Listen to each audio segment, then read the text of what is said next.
عنہما کی حدیث ہم پڑھ رہے تھے، الحلال بین والحرام بین، کہ اللہ کے رسول صلی اللہ علیہ وسلم نے فرمایا کہ حلال بھی واضح ہے، یعنی اس کا حلال ہونا، اور حرام کا حرام ہونا بھی واضح ہے۔ تو بہت سی چیزیں شریعت میں ایسی ہیں جن کا حلال ہونا شریعت کے لحاظ سے بالکل واضح ہے، ہر کوئی جانتا ہے کہ یہ حلال ہے، جائز ہے، کوئی پریشانی کی بات نہیں ہوتی، ہر کوئی جانتا ہے کہ یہ جائز ہے۔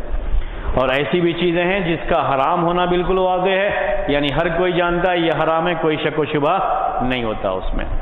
لیکن کچھ چیزیں ایسی ہوتی ہیں جو مشتبہ ہوتی ہیں، شک و شبہ کے دائرے میں آ جاتی ہیں، تو اس کے بارے میں فرمایا اللہ کے رسول صلی اللہ علیہ وسلم نے کہ جو شبہ کی چیزوں کو چھوڑ دے اس نے اپنے دین کی حفاظت کی اور اپنی عزت کی حفاظت کی۔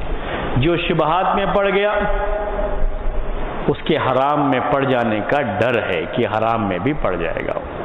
ایک مثال دی اللہ کے رسول صلی اللہ علیہ وسلم نے کہ جیسے کوئی چراتا ہے اپنے جانور کو، اگر اس جگہ پہ لے کے چلا جاتا ہے جہاں چرانا منع ہے، قریب لے کر کے چلا جائے گا تو جانور اس میں بھی چر سکتا ہے جہاں چرانا منع ہے، اس لیے ذرا اس کو دور رکھنا چاہیے اپنے آپ کو، اپنے جانور کو اس چراگاہ سے، ورنہ اس کا جانور اس میں چر سکتا ہے۔ میں نے آپ کو یہ سمجھایا تھا کہ یہی انسان کا معاملہ ہے، انسان کو حرام چیزوں سے ذرا اپنے آپ کو دور رکھنا چاہیے،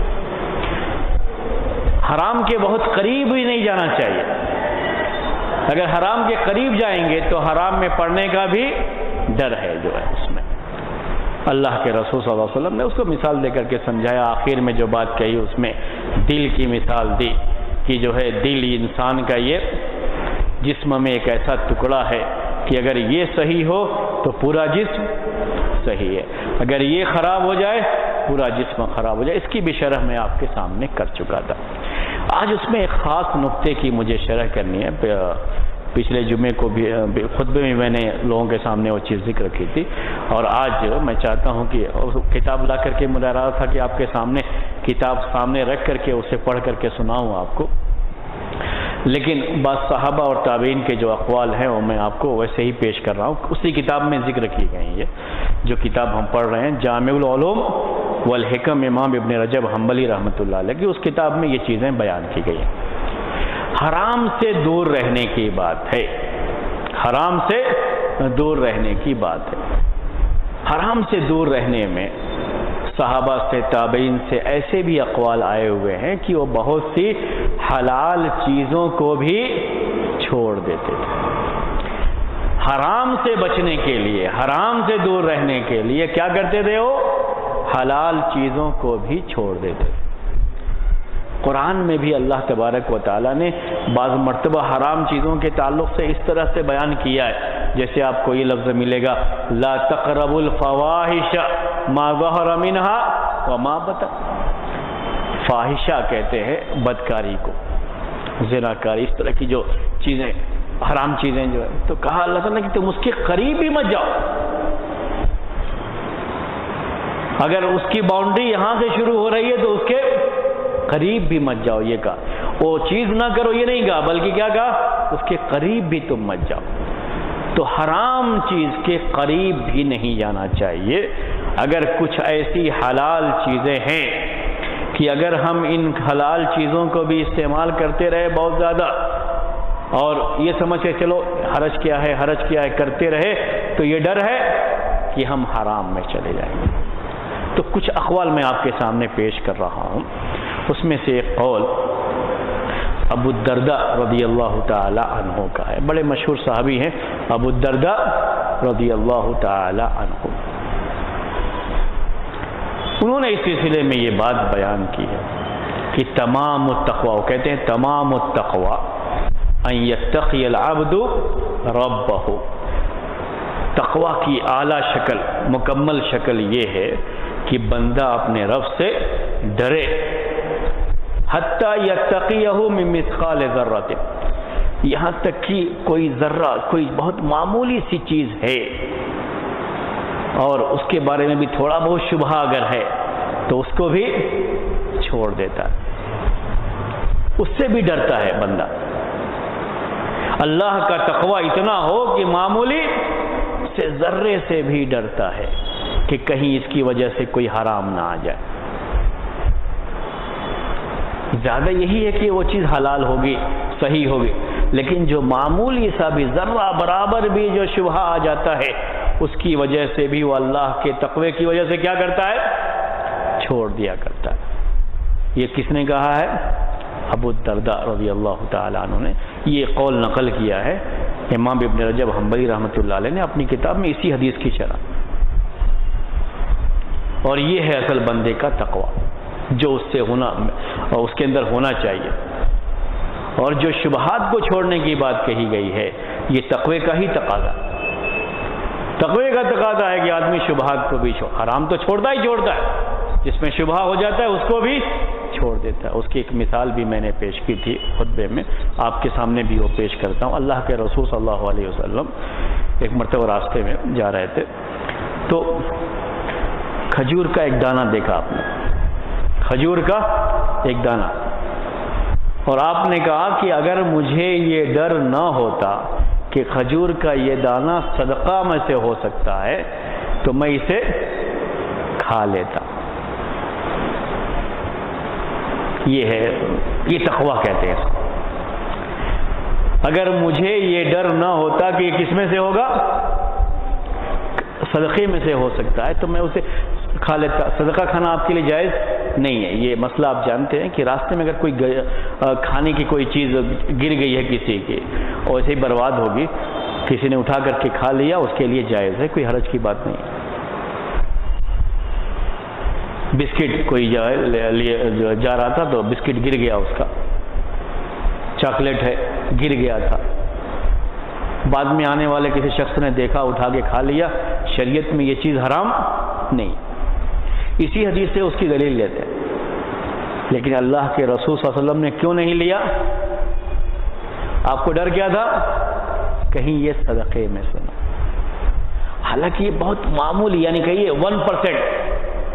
1% ہی یہ شبہ تھا یہ، لیکن پھر بھی آپ نے نہیں، ذرہ برابر بھی، اسی کو کہتے ذرہ برابر بھی اگر شبہ آ جائے تو اس کو اس سے دور ہو جائے آدمی. یہ اصل میں تقویٰ ہوتا ہے. آگے پھر ان کے اندر ان کا جو قول ہے اس میں یہ بھی بات ہے کہ اور بہت سی حلال چیزوں کو بھی بندہ چھوڑ دے. ابو الدرداء رضی اللہ تعالیٰ عنہ بیان کرتے ہیں کہ بہت سی حلال چیزوں کو بھی بندہ چھوڑ دیتا ہے. کس وجہ سے؟ کہ کہیں حرام میں نہ پڑ جائے. اس حلال چیز کو استعمال کرنے سے کس میں نہ پڑ جائے؟ حرام میں نہ پڑ جائے. تو حلال چیزوں کو بھی چھوڑ دیتا ہے. یہ اصل میں تمام تقویٰ کی اعلیٰ مثال ہے، اعلیٰ شکل ہے. تو شبہات سے بچنے میں یہ چیزیں بھی آتی ہیں کہ کبھی انسان بعض حلال چیزوں کو بھی چھوڑ دیتا ہے. کس کے ڈر سے چھوڑ دیتا ہے؟ کہ کہیں یہ حرام نہ ہو. یہ بات انہوں نے پیش کی. یہ امام حسن بصری رحمۃ اللہ علیہ کا بھی ایک قول انہوں نے نقل کیا.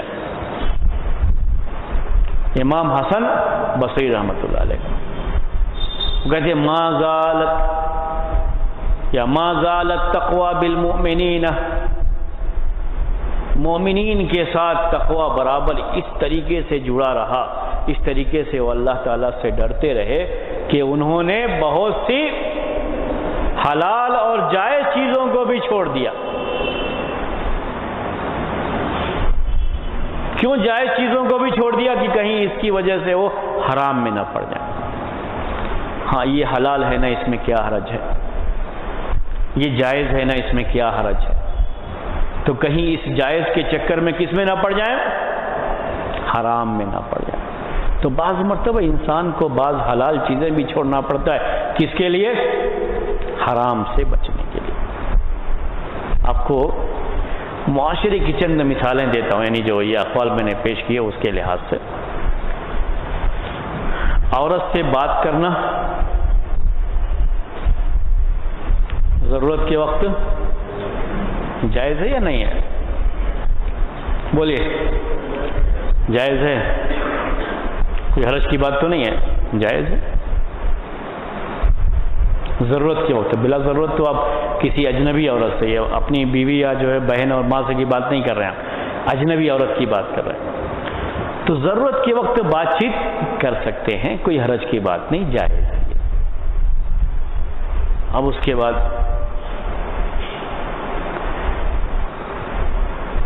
جو ضرورت کے وقت چیز جائز تھی, اگر آدمی اس سے بھی بچے تو کیا ہے اس کے لیے بہتر ہے. کیونکہ اگر ایسا ہی کرے آدمی کہ نہیں اجنبی عورت سے ضرورت کے وقت بات کر سکتے ہیں, کوئی حرج کی بات نہیں ہے. اب ہوتا ہے کوئی عورت فون کرتی, کوئی فتویٰ ہی پوچھ رہی ہے, کوئی مسئلہ ہی پوچھ رہی. بعض مرتبہ وہ چیز ضروری ہوتی ہے, اس نے پوچھ لیا, آپ نے جواب دے دیا, اس حد تک بات سمجھ میں آتی ہے. لیکن عورت کی آواز بڑی میٹھی آواز تھی جب اس نے بات کیا. اب دل میں کیا آتا ہے بولیے؟ کوئی انسان ہے, دل میں کیا خیال آتا ہے؟ تھوڑی دیر اور بات کرے تو اور اچھا.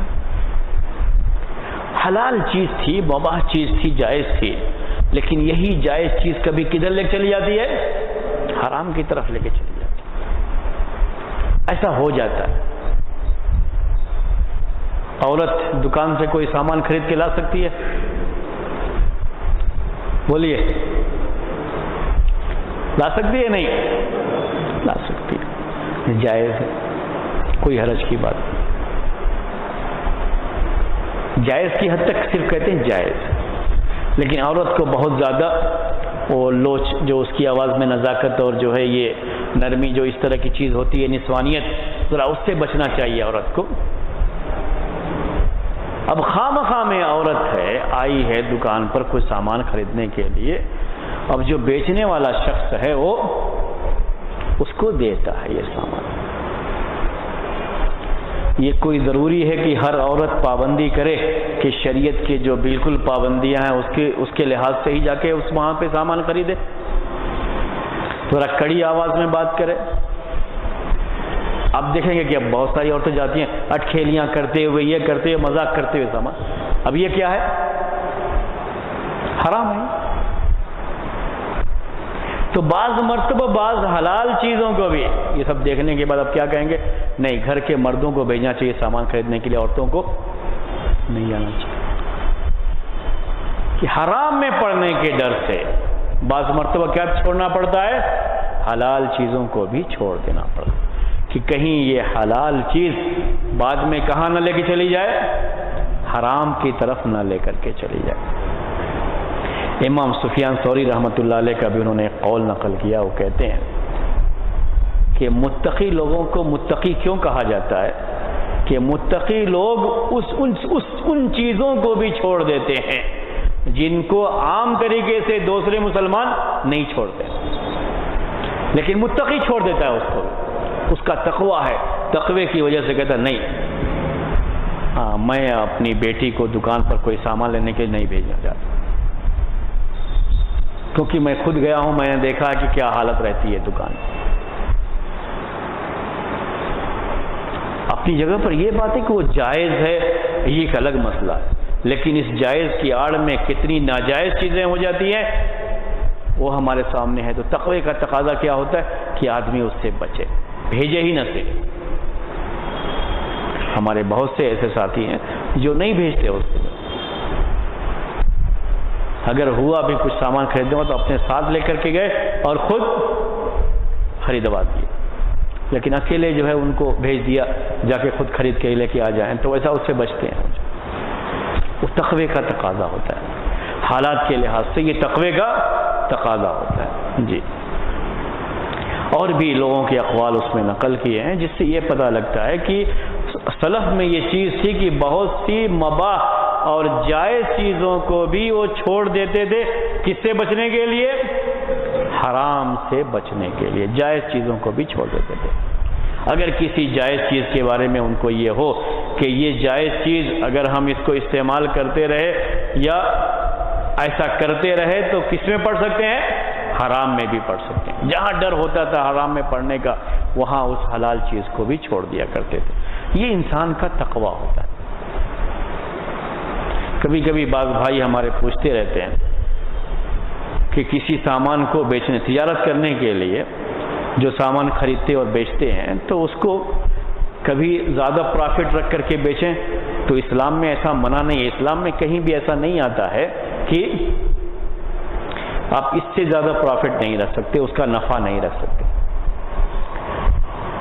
لیکن اب ایک شخص کیا کرتا ہے، یہی کرنا شروع کرتا ہے، خوب نفع کماتا ہے۔ ٹھیک ہے، ہو سکتا ہے آپ یہ کہیں کہ جو ہے شریعت کے لحاظ سے اس میں کوئی حرج کی بات نہیں ہے، جائز ہے، لیکن یہ جو پیسے کی ہرس سے انسان میں آ جاتی ہے تو اس کے بعد وہ حرام طریقے سے بھی پیسہ کمانے کی کوشش کرے گا۔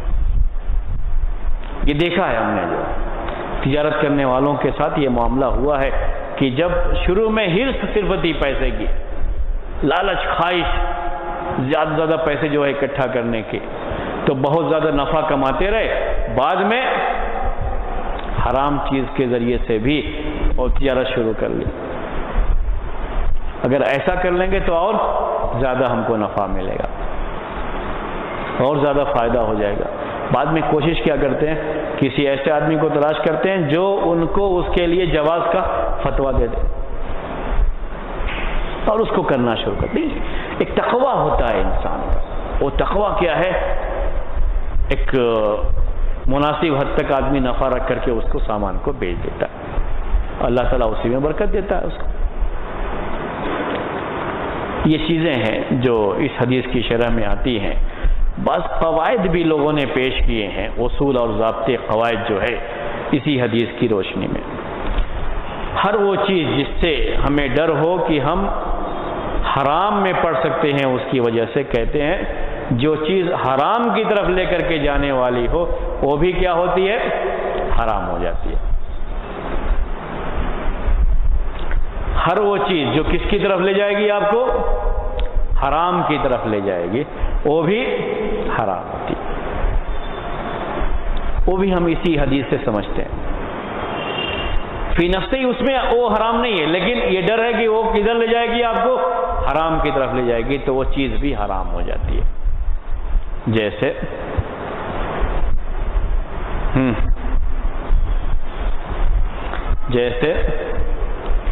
مثال پیش کی جلدی۔ ہاں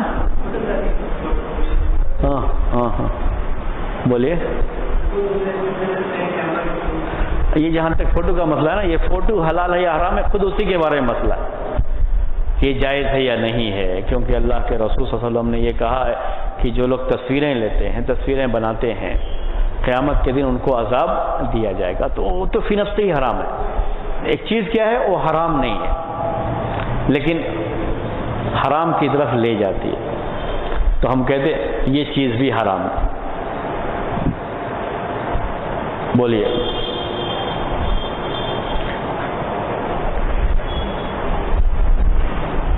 ہاں آپ کے یہاں اس میں بہت سی چیزیں ایسی پائی جا رہی ہیں، اس لیے میں پوچھ رہا ہوں کہ جو ہے اور خود حرام تو نہیں ہے لیکن حرام کی طرف وہ چیز لے جاتی ہے انسان۔ مثال، ٹی وی کوئی آدمی رکھے تو ٹی وی کوئی حرام، اسلامی شریعت کے لحاظ سے یہ چیز حرام نہیں ہے۔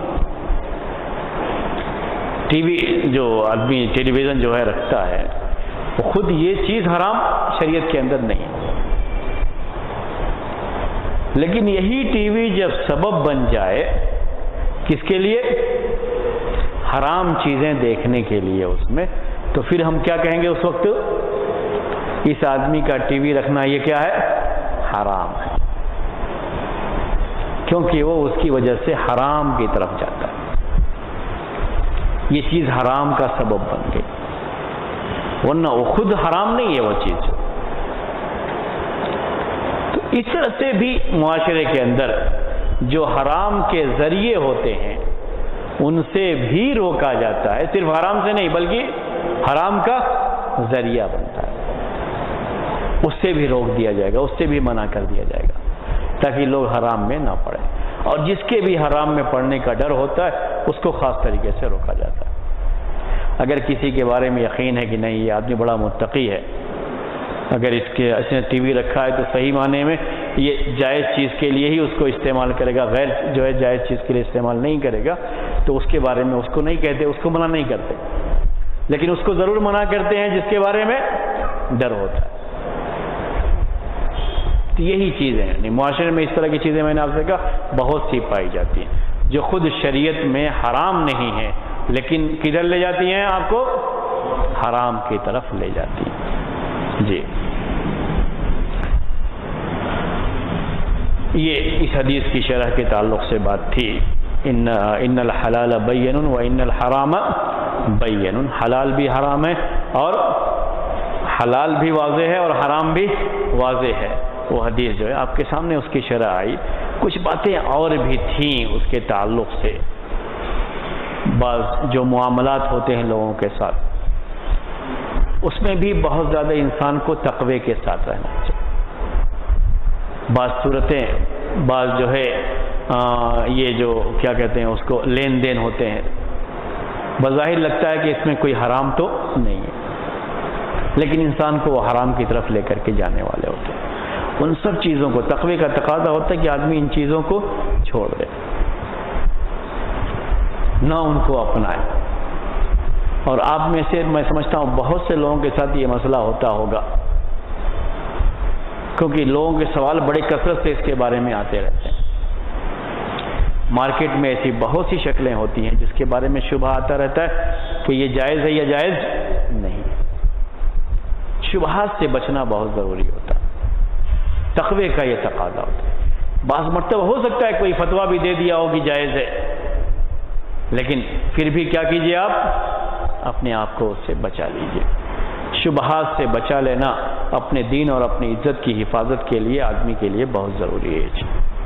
اسی لیے اس حدیث کی اہمیت ہے۔ اس حدیث کو یاد رکھیے اور اس کی روشنی میں بعض جائز چیزوں کو بھی چھوڑیے، شبہات کی چیزوں کو بھی چھوڑ دیجئے جس سے حرام میں پڑنے کا اندیشہ ہوتا ہے۔ اگر کوئی بولتا بھی ہے کہ جائز ہے، کوئی حرج کی بات نہیں، تب بھی چھوڑیے۔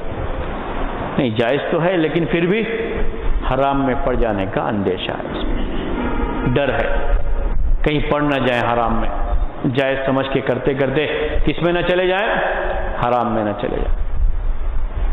چھوڑ دینا چاہیے۔ ویسے اسی کو کہتے ہیں تقوی انسان کا۔ انسان اپنے تقوی کی وجہ سے بھی بہت سی چیزیں چھوڑ دیتا ہے۔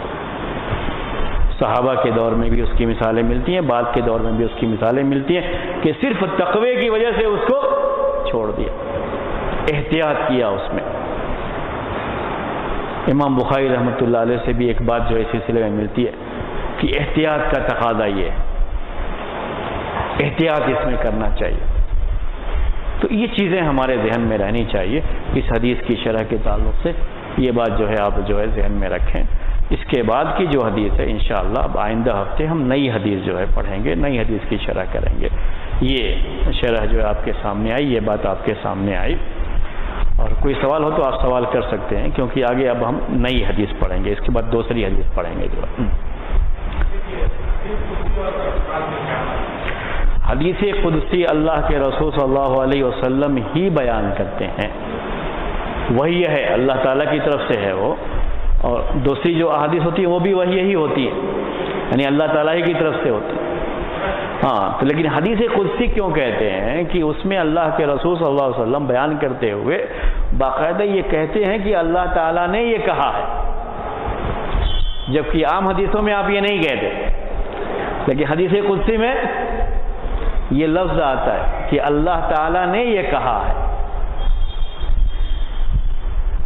تو عام حدیثوں میں اور حدیث قدسی میں یہی فرق ہوتا ہے کہ عام حدیثیں جو اللہ کے رسول صلی اللہ علیہ وسلم کی حدیثیں ہوتی ہیں، وہ حدیثیں وہ بھی وحی ہیں اللہ تعالیٰ کی طرف سے، وہ اللہ تعالیٰ کا ہی حکم ہوتا ہے۔ اللہ کے رسول صلی اللہ علیہ وسلم نے جو ابھی کہا یہ ان الحلال بین و ان الحرام بین، یہ سب آپ کہاں سے کہتے ہیں؟ وحی سے کہتے ہیں، لیکن اس میں یہ نہیں کہتے آپ کہ اللہ تعالیٰ نے یہ فرمایا، لیکن حدیث قدسی میں ہمیشہ یہ لفظ آتا ہے کہ اللہ تعالیٰ نے کہا ہے۔ انی حرمت الظلم علی نفسی وجعلتہ بینکم محرما، اے اللہ کے بندو میں نے اپنے نفس پر، اللہ تعالیٰ نے کہا ہے یہ حدیث قدسی میں، تو حدیث قدسی میں یہ لفظ آتا ہے، کیا لفظ ہوتا ہے؟ اللہ تعالیٰ نے یہ کہا۔ اب وہ مسئلہ کہ اللہ تعالیٰ نے کہا ہے قرآن میں بھی ہوتا ہے اور حدیث قدسی میں، تو دونوں میں کیا فرق ہے؟